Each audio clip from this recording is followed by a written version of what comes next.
Kenapa sih Yesus harus mati disalibkan, Pastor? Oke, sifat Tuhan itu bagaikan dua sisi koin. Keduanya harus ada supaya bisa berlaku dan tidak terpisahkan. Sifat Tuhan tersebut yang seperti dua sisi koin tersebut adalah Maha Kasih dan Maha Adil. Tuhan itu Maha Kasih dan Tuhan itu juga Maha Adil. Nah, bagi orang yang punya dua sisi sifat ini, agak susah menjadi dilema pada saat dia harus menghukum makhluk yang harus dikasihinya.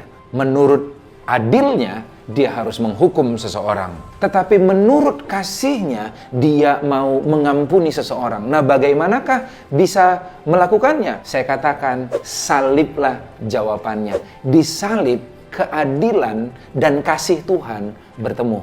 Untuk memudahkan kita untuk memahami ini, saya akan cerita dari satu ilustrasi yang sangat terkenal. Ada dua kakak beradik yang mengalami kecelakaan di saat berkendara dengan kedua orang tuanya. Kedua orang tuanya meninggal dan dua kakak beradik kembar yang identik ini dimasukkan sebuah panti asuhan di kota tersebut. Lalu suatu hari mereka diadopsi. Karena tidak ada keluarga yang mau mengadopsi dua anak sekaligus, mereka terpaksa terpisah. Yang satu di keluarga yang sangat baik, yang terpandang dan terkenal di kota itu, yang satu di keluarga yang buruk, penjahat yang paling terkenal di kota itu. Singkat cerita, mereka bertumbuh besar dalam situasi yang sangat berbeda. Sang kakak akhirnya menjadi hakim yang paling terkenal di kota itu, sedangkan si adik menjadi penjahat yang paling dicari di kota tersebut. Suatu hari, sang adik tertangkap dan dia dibawa ke pengadilan untuk dihakimi.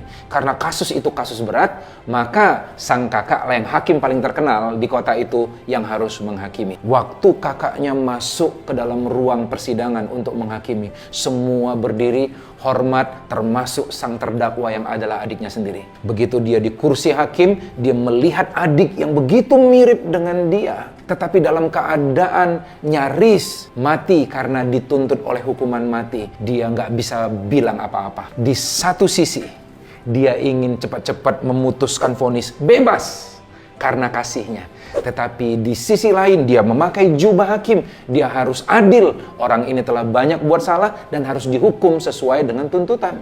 Dia menunda-nunda penghakiman, berharap ada yang meringankan adiknya, tetapi tidak ada yang meringankan. Semuanya memberatkan dan akhirnya hukuman mati dijatuhkan. Dengan berat hati, dia harus mengambil keputusan, ketok palu, dan berkata, hukuman mati.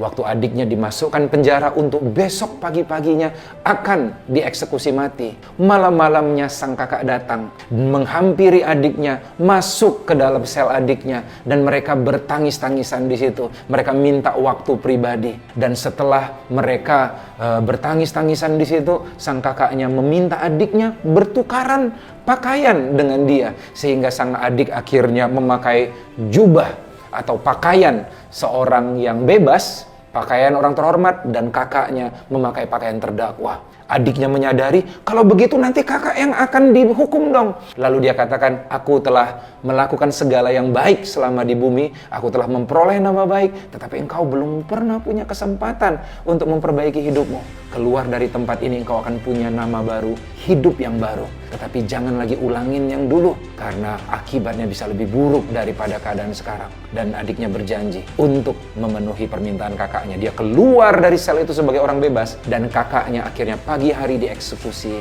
mati. Kira-kira inilah yang menjadi gambaran apa yang dilakukan oleh Tuhan Yesus Kristus. Kenapa Yesus harus disalibkan? Karena disaliblah kasih dan keadilan Tuhan bertemu. Karena keadilannya, maka seseorang yang salah harus dihukum. Karena kasihnya, hukuman itu ditanggungkan atas dirinya sendiri. Hukuman manusia tidak pernah dihapuskan. Hukuman manusia ditanggungkan oleh satu pribadi, namanya Yesus Kristus. Itu sebabnya salib menjadi lambang kekristenan yang begitu agung dan mulia.